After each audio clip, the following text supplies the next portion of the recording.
नमस्कार दोस्तों, मैं सीमा डेमन मेरे इस YouTube चैनल में आपका बहुत बहुत स्वागत करती हूँ। पिछले वीडियो में मैंने आपको गुरु से बनने वाले पंच महापुरुष राजयोग के बारे में पूरी जानकारी दी थी।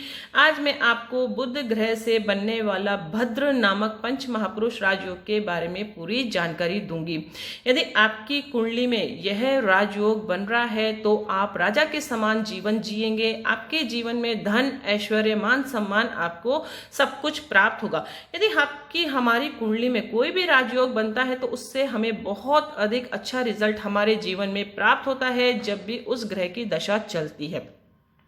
यदि आपकी कुंडली में बुध ग्रह से राजयोग बन रहा है तो आपका बुद्धि बल बहुत अधिक स्ट्रांग होगा, आपका दिमाग बहुत अधिक तेज चलेगा, आप एक अच्छे व्यापारी बन सकते हैं, एक अच्छे इंडस्ट्री के मालिक भी आप बन सकते हैं। यदि आप कोई व्यापार करना चाहते हैं तो बुध ग्रह का स्ट्रांग होना हमारी कुंडली में बहुत अधिक आवश्यक है। जिन बच्चों का पढ़ाई में बहुत अधिक मन लगता है, पढ़ाई में अव्वल आते हैं, उनकी कुंडली में बुध बहुत अधिक स्ट्रांग होता है।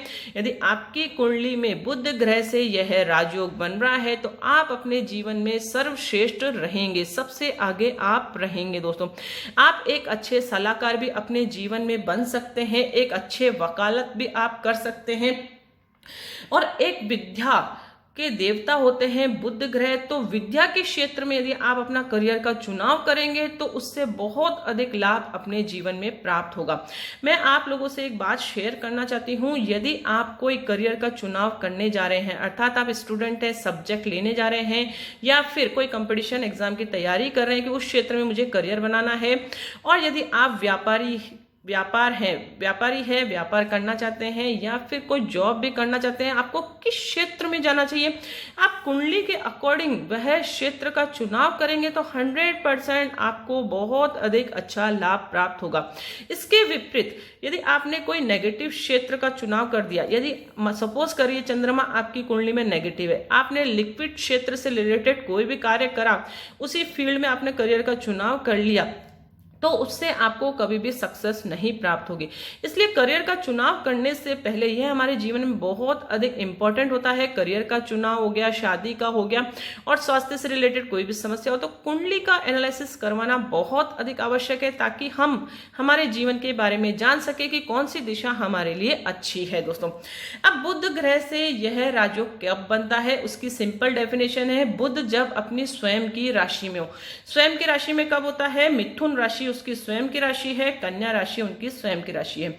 जब बुध ग्रह first house, fourth house, seventh house, 10th house केंद्र में कहीं पर भी 3 नंबर लिखा है या 6 नंबर लिखा है, वहां पर बुध ग्रह स्थित है तो भद्र नामक पंच महापुरुष राजयोग बनता है। यह इसकी सिंपल डेफिनेशन है। इस राजयोग के कारण क्या होता है, उसे केंद्र का बल भी प्राप्त होता है, यानी कि भाव बल भी प्राप्त होता है, और राशियों का बल भी उसे प्राप्त होता है, क्योंकि वह अपनी स्वयं की राशि में ही स्थित होता है। इसलिए राजयोग का निर्माण होता है। अब बुध ग्रह उच्च राशि में हो, बुध एक ऐसा ग्रह है जो अपनी स्वयं की राशि में ही उच्च होता है, अर्थात कन्या राशि में वह उच्च का ग्रह होता है। 6 नंबर कहीं पर भी लिखा हो और वहां पर बुध ग्रह स्थित हो तो भी यह राजयोग बनेगा। 3 नंबर इन चारों घरों में कहीं पर भी लिखा हो तो यह राजयोग बनेगा। अब कुंडली उठाते से हमने देख लिया ये राजयोग हमारी कुंडली में बन रहा है, लेकिन फिर भी हमारे जीवन में क्यों नहीं इसका 100% लाभ प्राप्त होता है, उसके लिए ये पॉइंट्स क्लियर होना बहुत अधिक आवश्यक है। जितने पॉइंट्स क्लियर होते जाएंगे उतना ही लाभ आपको परसेंटेज के हिसाब से मिलेगा, जितने पॉइंट कट होते चले जाएंगे उतना नेगेटिव रिजल्ट, अर्थात उतना बलों में कमी आएगी और राजयोग का फलों की कमी आएगी। अब 100% लाभ प्राप्त करने के लिए उपाय करना फिर आवश्यक हो जाता है। दोस्तों, सबसे पहले हमने देख लिया कि हमारी कुंडली में राजयोग बन रहा है।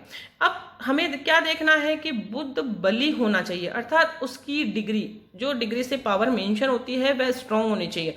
बुध ग्रह की डिग्री यदि 1 डिग्री है, 2 डिग्री है, 28, 29 डिग्री है तो फिर उसके बलों में कमी आएगी, वह 0 डिग्री पावर के समान हो जाएगा, तो राजयोग का फल हमारे जीवन में उससे नहीं प्राप्त होगा।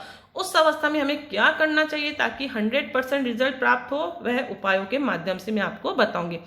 अब बुध ग्रह हमने देख लिया राजयोग बन रहा है, पाप ग्रहों से दृष्ट नहीं होना चाहिए, अर्थात कोई भी जो आपकी कुंडली में नेगेटिव ग्रह है उसकी दृष्टि भी बुध ग्रह पर नहीं पड़नी चाहिए और युति भी नहीं होनी चाहिए। अब बुध ग्रह के कौन एंटिक है? मंगल ग्रह और चंद्र ग्रह। चंद्र ग्रह की दृष्टि भी यदि बुध ग्रह पे पड़ गई तो भी फलों में कमी आएगी और युति भी हो गई तो भी फलों में कमी आएगी। इस तरीके से हम देख सकते हैं। अब सूर्य से अस्त भी नहीं होना चाहिए।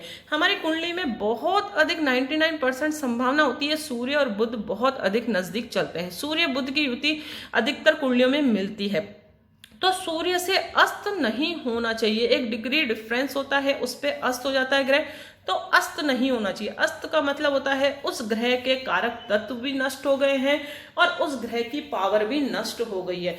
तो जब पावर भी नष्ट हो जाएगी, कारक तत्व भी नष्ट हो जाएंगे, तो उस राजयोग का बनना नहीं बनना हमारी कुंडली में कोई मायने नहीं रखता है। इसी तरीके से नवांश में भी वह ग्रह अच्छा होना चाहिए। D9 चार्ट होता है जिसको हम शादी के लिए कंसल्ट करते हैं, D9 चार्ट देखा जाता है, शादी मैच मेकिंग कुंडली बनाते हैं तब। लेकिन यदि कोई राजयोग बन रहा है तब भी नवांश देखना बहुत जरूरी है। नवांश में बुध ग्रह का प्लेसमेंट अच्छा होना चाहिए, वह नीच का नहीं हो जाना चाहिए और इसके अलावा अब कोई अन्य ग्रह से युति भी उसकी नहीं होनी चाहिए जो कि हमारी कुंडली में नेगेटिव है। इसी तरीके से वक्री नहीं होना चाहिए। जन्म के समय यदि कोई राजयोग बन रहा है, वह ग्रह वक्री है, तब भी कोई राजयोग का फल हमारे जीवन में नहीं प्राप्त होता है। इसके अलावा सूर्य स्ट्रॉन्ग होना चाहिए, अर्थात सूर्य की पावर भी अच्छी होनी चाहिए। सूर्य नीच का नहीं होना चाहिए और उसका प्लेसमेंट भी गलत हो गया तो भी बुध ग्रह से बनने वाला राजयोग के कमी आएगी, फलों के कमी आएगी। मतलब जितने फल हमें प्राप्त होना चाहिए राजयोग के वह नहीं प्राप्त होना चाहिए। क्यों? क्योंकि सूर्य हमारे आत्मा का कारक ग्रह है। आत्मा प्रसन्न होगी तभी हमें बुध ग्रह से अच्छा रिजल्ट हमारे जीवन में प्राप्त होगा। इसी तरीके से चंद्रमा अच्छा होना चाहिए। चंद्रमा हमारे मन का कारक है। यदि हमारा मन ही खराब हो गया तो कितने ही राजयोग हमारी कुंडली में बन जाए, लेकिन उसका भोग, उसका फल जो प्राप्त होता है उसे हम प्राप्त कर ही नहीं पाएंगे और उसे एंजॉय भी नहीं कर पाएंगे। इसलिए चंद्रमा का स्ट्रॉन्ग होना भी हमारी कुंडली में बहुत अधिक अच्छा है। चंद्रमा नीच का नहीं होना चाहिए। सूर्य से चंद्रमा की युति भी नहीं होनी चाहिए। सूर्य और चंद्रमा की युति होती है तो अमावस्या दोष बन जाता है। उसके ऊपर मैं नेक्स्ट आने वाले वीडियोस में आपको डिटेल में जानकारी दूंगी कि किस तरीके से ये दोष बनता है, उसका क्या निवारण है।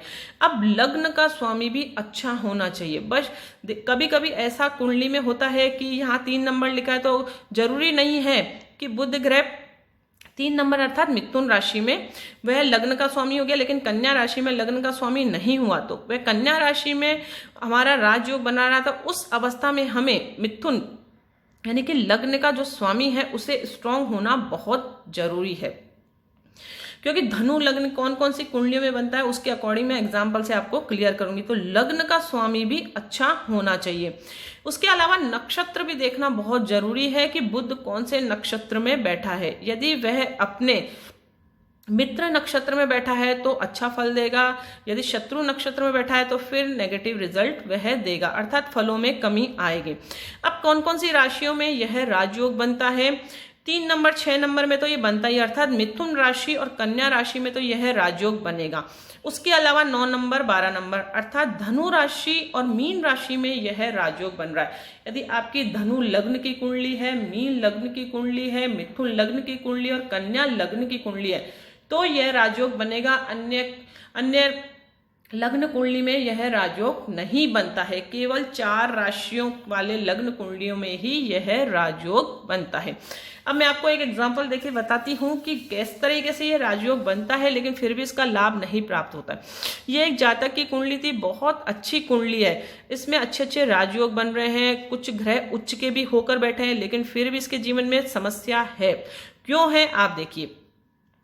यह कन्या लग्न की कुंडली हम देख सकते हैं, 6 नंबर लिखा। अब 6 नंबर में ही बुध ग्रह स्थित है, अर्थात जो सिंपल डेफिनेशन मैंने आपको बताई थी कि केंद्र में ही स्थित हो बुध, 1st house, 4th house, 7th या फिर 10th हाउस में कहीं पर भी स्थित हो जहां 6 नंबर लिखा। अब ये अपने खुद के लग्न के स्वामी में ही स्थित है, लेकिन हम देख सकते हैं सूर्य से उसकी युति हो गई है। अब सूर्य से युति होने के कारण सूर्य की डिग्री 14 डिग्री है और ये 6 डिग्री है, तो सूर्य ने बुध को अस्त कर दिया। अर्थात यह राजयोग तो बन रहा था लेकिन इस राजयोग का फल इस जातक को नहीं प्राप्त होगा। क्यों? क्योंकि सूर्य ने इस ग्रह को अस्त कर दिया। तो अस्त अवस्था में कोई भी राजयोग बन जाए कभी भी लाभ नहीं प्राप्त होता। अब उसके लिए क्या उपाय मैंने इनको बताया कि सबसे पहले पन्ना रत्न धारण करिए। पन्ना रत्न क्यों धारण करिए? क्या? ताकि बुध की पावर इंप्रूव हो, जो राजयोग का फल इन्हें प्राप्त होना चाहिए वह प्राप्त हो, लग्न का स्वामी स्ट्रांग होगा, तभी जो अन्य ग्रह हमारी उच्च अवस्था में है, गुरु से भी राजयोग बन रहा है, उसका भी हमें रिजल्ट प्राप्त होगा। अर्थात एक ग्रह को यदि हमने स्ट्रांग कर लिया तो अन्य ग्रह भी ऑटोमेटिक स्ट्रांग हो जाते हैं, क्योंकि सबसे ज्यादा डिपेंड करता है हमारी लग्न कुंडली स्ट्रांग होना चाहिए। लग्न का स्वामी यदि आपकी कुंडली में स्ट्रांग है तभी आपको राजयोग का फल प्राप्त होगा। यदि इस तरीके से आप देख सकते हैं गुरु से भी यह राजयोग बन रहा है, लेकिन गुरु से राजयोग का फल इसे नहीं प्राप्त हो रहा, क्यों? लग्न का स्वामी निर्बल हो गया है इसलिए। तो एक ग्रह को स्ट्रांग करने मात्र से ही इसे गुरु से बनने वाले राजयोग का फल प्राप्त होगा। शनि भी उच्च अवस्था में, शुक्र भी स्वयं राशि है, तो धन भाव भी स्ट्रांग होगा। इस तरीके से कुंडली को एनालिसिस करके पूर्ण रूप से उपाय बताए जाते हैं। उपाय के रूप में यही है, सबसे पहले ये योग कारक ग्रह तो होता ही है, यदि राजयोग बन रहा है तो योग कारक ग्रह है, तो उसका रत्न धारण आपको करना है। रत्न पन्ना होगा, इसका बुध ग्रह का रत्न पन्ना होता है, तो उसे धारण करना है। और उसके अलावा मंत्र जाप भी आप जरूर करें ताकि ग्रह एक्टिव हो। दान कभी भी नहीं करना है, इस चीज का ध्यान रखिए, क्योंकि बुध ग्रह से राजयोग बन रहा है तो वह योग कारक ग्रह तो अवश्य होगा ही, इसलिए दान कभी भी भूल करके भी नहीं करें। दान एक ऐसी चीज है, मैं आपको बहुत इंपॉर्टेंट जानकारी दे रही हूं कि दान कभी भी आप करें बिना सोचे समझे बिल्कुल भी दान नहीं करें कि शनि की 7.5 लग गई है, अढ़ैया लग गई है, या कोई किसी की मदद के रूप में भी आप कोई दान कर देते हो, वे बिल्कुल भी नहीं करें। सपोज करिए आपने जल का दान कर दिया, गर्मियों में आपने कहीं पर पानी की व्यवस्था कर दी, प्याऊ लगा दिया। चंद्रमा आपकी कुंडली में यदि योग कारक ग्रह है तो यह पानी का दान आपके जीवन की परेशानी बन सकता है, इसलिए दान हमेशा कुंडली में नेगेटिव ग्रहों का ही किया जाता है। जिस तरीके से मैं बताती हूँ, योग कारक ग्रह, मारक ग्रह अर्थात गुड प्लैनेट्स, बैड प्लैनेट्स, तो जो बैड प्लैनेट्स होते हैं, जो एक्चुअल में आपके बैड प्लैनेट्स है, उनका ही दान करना है, सबका दान नहीं करना होता। इस तरीके से कुंडली में दान एक इंपॉर्टेंट चीज है, उसका ध्यान रखते हुए आप अपने जीवन में करें, मंत्र जाप करें। और आप रुद्राक्ष भी धारण कर सकते हैं। बुध ग्रह का रुद्राक्ष होता है, उसे यदि आप सिल्वर कैप माला में धारण करेंगे तो उससे भी बहुत अधिक अच्छा रिजल्ट हमारे जीवन में प्राप्त होगा। यदि आपकी कुंडली में राजयोग बन रहा है लेकिन उसका लाभ नहीं प्राप्त हो रहा है तो कुंडली की पूर्ण एनालिसिस करने के बाद सटीक उपाय आपको बताए जाएंगे ताकि इस राजयोग का 100% लाभ आप अपने जीवन में प्राप्त कर सके और जीवन की हर इच्छा को आप पूरी कर सके।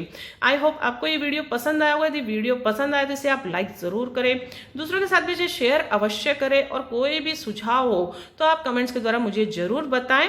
और किसी पर्टिकुलर टॉपिक पर आप वीडियो चाहते हैं तो वह भी कमेंट्स के द्वारा मुझे जरूर बताएं, ताकि आपके सुझाव को इंक्लूड करते हुए मैं आप लोगों के लिए बेटर से बेटर वीडियो लाने का प्रयास करूं। तो मिलते हैं नेक्स्ट वीडियो में कोई इंटरेस्टिंग टॉपिक के साथ। तब तक के लिए thank you and bye bye.